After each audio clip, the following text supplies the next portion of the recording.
Привет, друзья! Вы на канале Классика орхидейного жанра. Сегодня у нас еще более разноплановое видео, нежели предыдущее. Сегодня я вас познакомлю с одной новой орхидеей в моей коллекции. Ее вы сейчас видите на своих экранах. Я расскажу вам о 5 месяцах жизни этого фаленопсиса в моих домашних условиях. Расскажу вам о сроках адаптации фаленопсисов, обычных промышленных гибридов с момента их покупки и до момента первого домашнего цветения.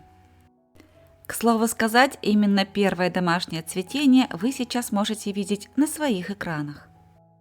Кроме того, в этом видео я порадую тех, кто ждет продолжения природных рецептов и пополнения нашей книги знаний о лекарственных травах.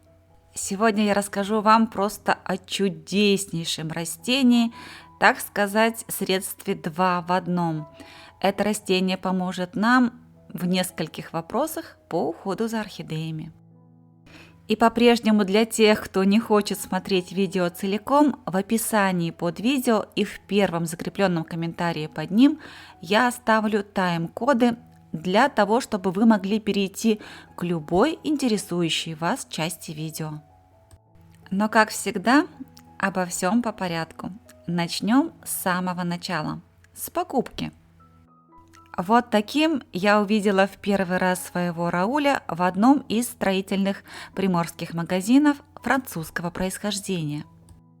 Увидела посредством интернет, потому что покупала растение не я, выбирала тоже не я, спасибо моим друзьям.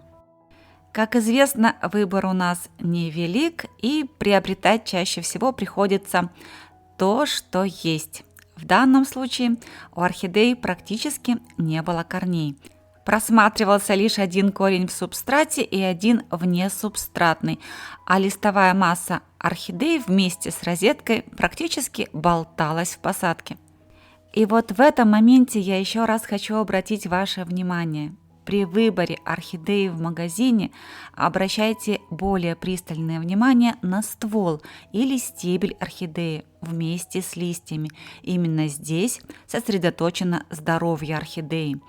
Корневая система при здоровом стволе орхидеи нарастает очень быстро, и это не проблема. На ваших экранах первые зафиксированные кадры фаленопсиса Рауль, правда, не в моих домашних условиях.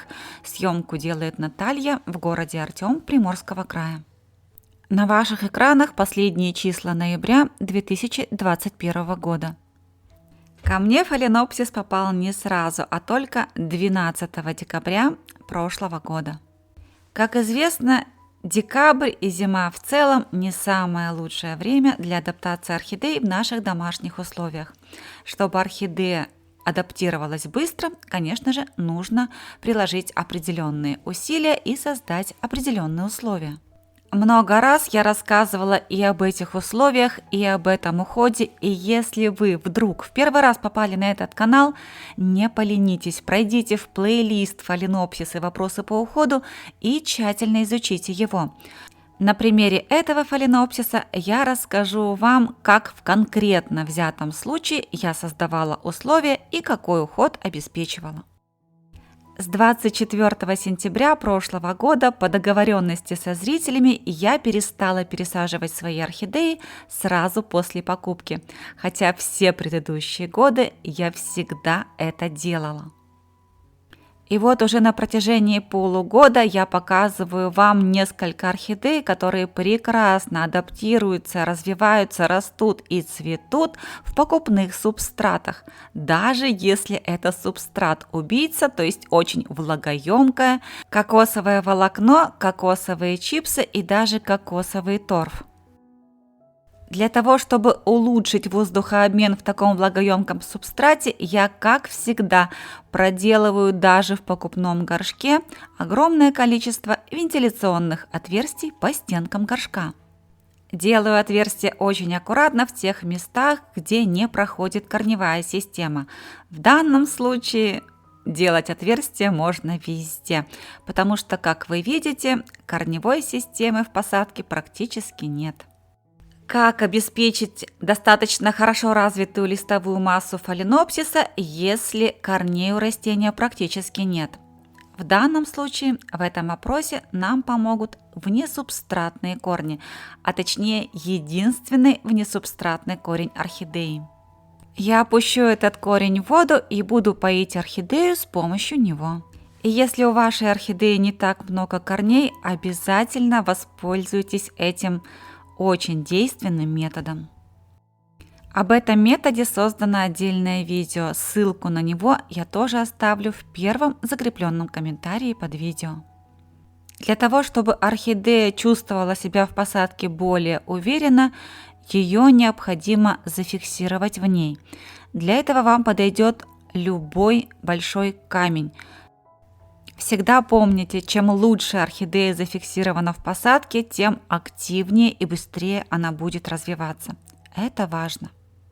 Никогда не забывайте об обязательном карантине после приобретения растения, даже если вы решили обработать инсектицидами после покупки. Если на цветах или листьях орхидеи видны какие-либо повреждения или следы пребывания насекомых-вредителей, время карантина составляет не менее 2 месяцев. Если вы новичок и не разбираетесь во вредителях, не можете распознать, какой именно вредитель поражает вашу орхидею, я рекомендую цветоносы у таких орхидей удалить. В данном случае и на данной орхидее были видны следы пребывания трипса на лепестках цветов орхидеи. И как только я обнаружила эти следы пребывания вредителя, я без всякого сомнения срезала этот цветонос и быстро его утилизировала. Ровно через месяц пребывания в домашних условиях орхидея проявила первые признаки жизни и активного развития. И по-прежнему в этом мне помогал единственный внесубстратный корень этой орхидеи, который ежедневно погружался в емкость с водой для того, чтобы орхидея напивалась, и также ежедневно из этой емкости вынимался для того, чтобы корень мог просохнуть и подышать. Использование этого корня позволило не только сохранить тургор всей достаточно хорошей листовой массе этого фаленопсиса, но и вырастить новый молодой лист.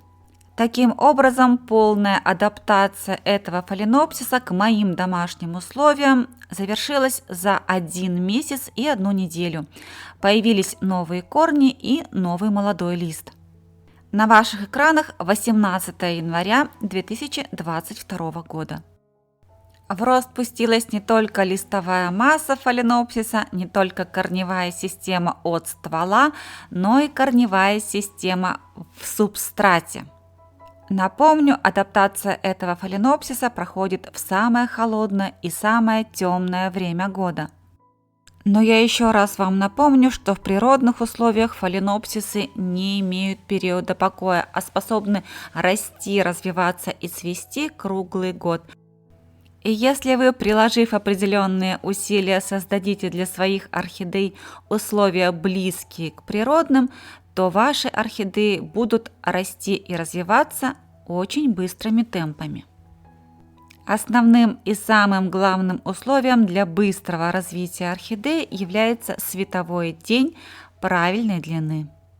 Напомню, что фаленопсисы являются фотопериодичными растениями, и световой день для них должен составлять как минимум 12-14 часов в сутки. В нашем северном полушарии в зимнее время этого невозможно достичь без дополнительного освещения или подсветки для орхидей. Обычные бытовые светильники со световой температурой 6500 кельвинов способны изменить жизнь ваших орхидей очень быстро и очень качественно. В созданных мною условиях Раулю потребовалось всего 3 месяца, чтобы зацвести вновь. На ваших экранах начало апреля 2022 года и распуск первых домашних цветов фаленопсиса Рауль в моих домашних условиях. Таким образом, этому гибриду удалось преодолеть путь от покупки и до цветения всего за 4 месяца. Все эти 4 месяца я очень пристально наблюдала за этим растением. Почему? Потому что при покупке на нем были обнаружены следы пребывания очень опасного вредителя – трипса. И только дождавшись нового, молодого, неповрежденного листа и дождавшись раскрытия первых неповрежденных цветов, я убедилась, что опасность миновала. Тем не менее, именно на примере этой орхидеи, этого фаленопсиса, я буду показывать вам применение еще одного лекарственного растения в уходе за орхидеями. И это растение чистотел. Чистотел большой принадлежит к семейству маковых. Встречается он под самыми разными названиями: бородавник, чистуха, чистоплод, потынник, собачье мыло, адамова голова и ласточкина трава. В мире имеется всего один вид этого растения. С очень древних времен чистотел используется в народной медицине, но он также признан и традиционной медициной. И если уж чистотел признан всеми и используется как для человека, так и для домашних животных, то уж наверняка мы сможем использовать его и для растений. Это делают люди уже на протяжении десятков и даже сотен лет. Мы с вами будем использовать чистотел в уходе за орхидеями как средство 2 в 1. Пожалуй, даже не 2 в 1, а 3 в 1. Потому что химический состав чистотела определяет его фунгицидные, инсектицидные, бактерицидные свойства и свойства повышать иммунитет растения. В общем, план я уже перевыполнила и насчитала 4 великолепных свойства чистотела. И использовать и заготавливать впрок это чудо растения нужно во время его цветения. Поэтому, друзья, сейчас важно не упустить время. Лекарственным сырьем служит надземная часть растения, собранная в период цветения. Траву срезают или скашивают на расстоянии 5-10 см от поверхности земли. Затем ее сушат под навесами или в сушилках при температуре 50-60 градусов Цельсия. Очень интересен химический состав этого растения в плане содержания натуральных природных органических кислот – аскорбиновой, лимонной и янтарной. Вот скажите, зачем нам нужны химически синтезированные кислоты, если у нас такая ценность под ногами? Настоящее желтое золото, которое поможет нам не только бороться с вредителями, но и одновременно укреплять иммунитет растения, укреплять его здоровье и подталкивать к быстрому развитию. Прошу обратить ваше внимание, друзья, растение ядовитое, поэтому не употребляйте его в пищу в больших количествах, не пробуйте на вкус этот желтый яркий сок и не оставляйте собранное сырье в местах доступа домашних животных и детей. Как я уже ранее сказала, чистотел признан известным и очень сильным инсектицидом против вредителей садов, огородов и наших квартир. Порошком из высушенной травы припудривают наземную часть орхидеи, а настоем или отваром орошают листовые пластины, цветоносы, цветы орхидеи для борьбы с насекомыми. Вещества, входящие в химический состав чистотела, угнетают центральную нервную систему насекомых и приостанавливают развитие их популяции. Хочу отметить, что препараты, которые многие из вас покупают в ветеринарных аптеках с торговым названием чистотел, к природному средству, к лечебной траве чистотел никакого отношения не имеют. Это химически синтезированные препараты, действующим и рабочим веществом которых является перметрин.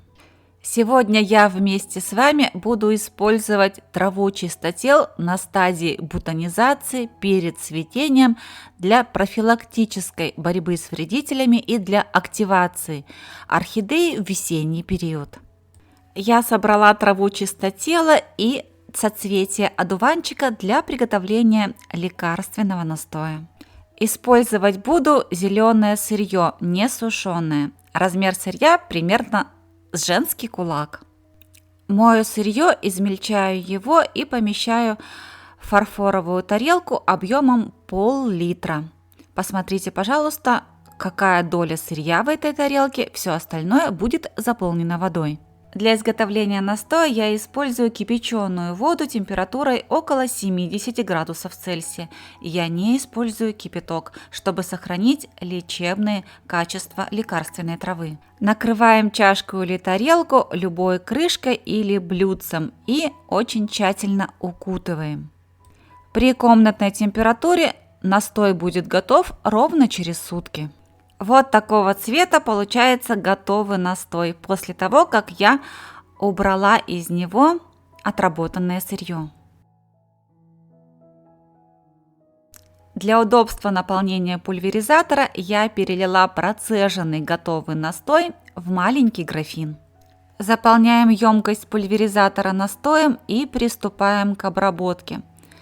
Обработка должна быть очень тщательной, особенно если вы боретесь с вредителями. Обработке подвергается вся надземная часть растения, очень тщательно, сантиметр за сантиметром, с попаданием лечебного настоя в центр розетки фаленопсиса и листовые пазухи. Также обрабатываем цветонос и цветы фаленопсиса с тыльной стороны. Именно там чаще всего прячутся насекомые. И нет, это никак не повредит цветению фаленопсиса и не ускорит его отцветание.